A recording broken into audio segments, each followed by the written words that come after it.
Коомдогу гендердик тең салмактуулук, үй-бүлөдө кыздарды жана балдарды тарбиялоонун өзгөчөлүктөрү, мурас, никеге туруу, ала качуу жана башка тууралуу кызыктуу маектер, ар кандай пикирлер, адистердин көз карашы. Булардын баарын Tun-Uk жамааттык мультимедиа борборунун гендердик теңчилик берүүсүнөн уга аласыздар. Анда бирге бололу. Саламатсыздарбы, урматтуу угармандар? Tun-Uk жамааттык мультимедиа борборунда гендердик теңчилик долбоорунун алкагында даярдалган уктуруунун жаңы чыгарылышы.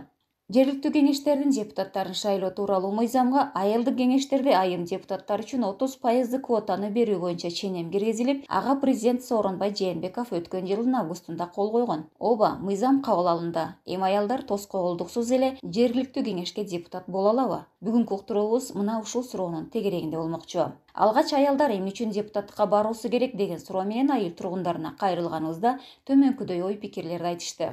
Аялдар баарына көзү жетет, майда чүйдө нерселердин баарын көрө билишет да, ошон үчүн аял депутаттар көбүрөөк болсо көп маселелерди чечишет эле деп ойлойм да. Да, аялдар шайлоого барыш керек. Негизи азыркы заман тең укуктуу. Негизи аялдар сөзсүз депутаттыкка барыш керек. Анткени алар коомдун социалдык көйгөйлөрүн жакшы билет. Аял бала карап үйдө гана отурушу керек, же ал аялдын жумушу эмес деген көз караштар айылда күчтүү. Ошондуктан айыл жергесинде аялдардын депутаттыкка келүүсүнө ар кандай тоскоолдуктар жаралат дейт аялдарды колдоо борбору долбоорлорунун координатору Наргиза Аманбаева.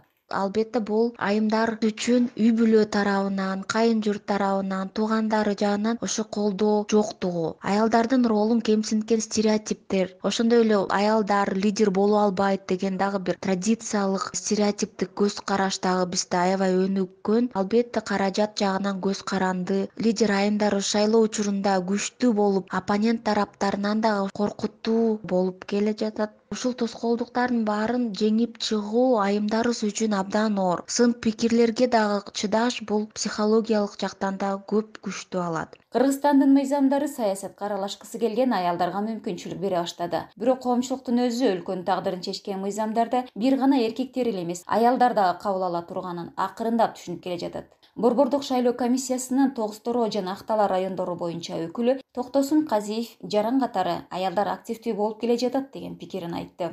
Жаран катары айтканда Кыргызстандын өзүнүн менталитетине жараша тоскоолдуктар болушу мүмкүн. Бирок эми бүгүнкү күндө жогорку кеңештин деле депутаттар мурдага салыштырмалуу көбөйүп калбадыбы? Элдин баары түшүнүп, нормальный эле кабыл алып калды. Жакшы эле болот деп ойлойм. Аялдар менимче активдүүрөөк келет. Экинчиден коомдо аялдардын активдүүлүгү өспөдү.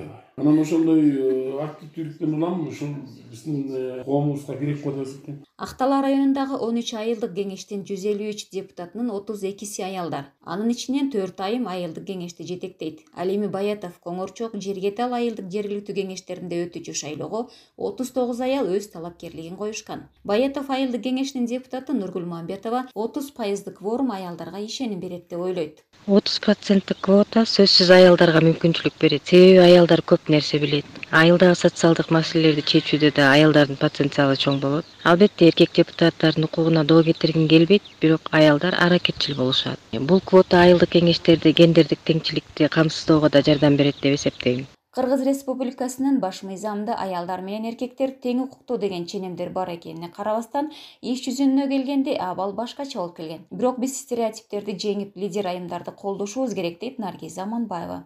21-кылымда бардыгыбыз өзүбүздөн баштап стереотиптер менен алышып, аларды жеңип, лидер айымдарыбызды өлкөнүн өнүгүүсү үчүн, балдарыбыз үчүн бакубат жашоо алып келелик десек, колдоо көрсөтүшүбүз керек. Мисалы, дүйнөлүк тажрыйбаны деле карасак, бийлик органдарында аялдар көбүрөөк болгон өлкөлөрдө социалдык саясат жакшы жолго коюлган. Эне жана балдарды коргоо, эмгек жана жумуштуулук, ошондой эле коррупция деген маселелер жакшы натыйжалуу чечилип келе жатат. Кыргызстанда 25 айылдык кеңеште шайлоо 2020 жылдын 12 апрелинде өтмөк. Бирок өлкөдө ыкырдаалга байланыштуу белгисиз мөөнөткө жылдырылган. Жергиликтүү кеңештерге квоталарды киргизүү аял саясатчыларды өстүрүүгө биринчи кадам. Бул кадам арымдуу болсун деген тилек менен кезектеги уктуруубузду аяктайбыз. Даярдаган Барчын Мамытбекова, саламатта калыңыздар.